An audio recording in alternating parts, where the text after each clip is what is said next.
স্বাগতিক ভারত সর্বোচ্চ সুবিধা পাবে, সেটা স্বাভাবিক। কিন্তু বাংলাদেশ দল শিলংয়ে পৌঁছে এখনো মূল ভেন্যুতে অনুশীলনের সুযোগ পায়নি, যা নিয়ে ক্ষুব্ধ টিম ম্যানেজমেন্ট।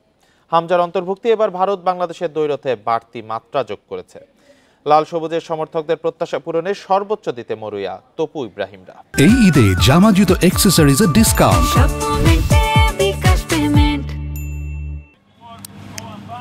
এমনিতেই প্রস্তুতি ম্যাচের ঘাটতি, তার উপর শিলংয়ে নানা সমস্যায় পড়তে হচ্ছে বাংলাদেশ দলকে। মূল ভেন্যুতে এখনও অনুশীলনের সুযোগ মেলেনি, রোববারও টার্ফেই প্রস্তুতি সারতে হয়েছে। টিম ম্যানেজমেন্টের মধ্যে অসন্তোষ। আজকেও কিন্তু ইন্ডিয়া মেন পিচে প্র্যাকটিস করেছে, আজকে মাঠে প্র্যাকটিস করব। গতকালকে রাতে ঠিক করা, সকাল থেকে যখন আমরা একটা প্ল্যানিং করি, সেই প্ল্যানিংটা আমাদেরকে ঠিক যেটাকে নষ্ট করা বলে, সেই নষ্টটা হচ্ছে।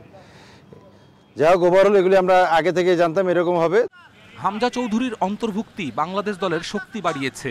তাকে ঘিরে স্বপ্নবাজ লাল সবুজের সমর্থকেরা। ভারত বাংলাদেশ দ্বৈরথে এবার বাড়তি উত্তাপ। হাইপ উঠেছে এবং বাংলাদেশের মানুষজন খুবই পজিটিভ এবং খুবই আমাদের দিকে তাকিয়ে আছে আর কি। ইন্ডিয়া লাস্ট 3টা গোল করেছে মালদ্বীপের সাথে, 3টাই সেট প্লেতে। তো আমাদের এই জায়গায় ফোকাস রাখতে হবে এবং আমাদের এই জায়গায় মনোযোগী হতে হবে যেন সেট পিস আমরা গোল না খাই। আমরা বুঝতেই পারছি সুনীল শেট্টি আসলে তাদের টিমের জন্য কতটা ইম্প্যাক্ট। সে আসার পরে ম্যাচ জিতেছে, তো ডেফিনেটলি আমাদের এক্সট্রা নজর রাখতে হবে তার প্রতি।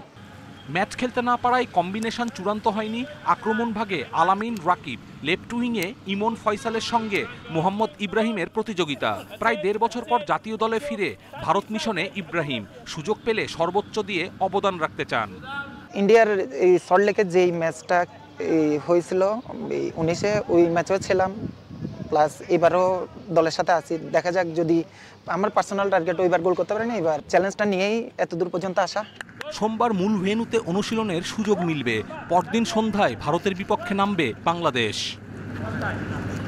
কপিল পাল, ইন্ডিপেন্ডেন্ট নিউজ।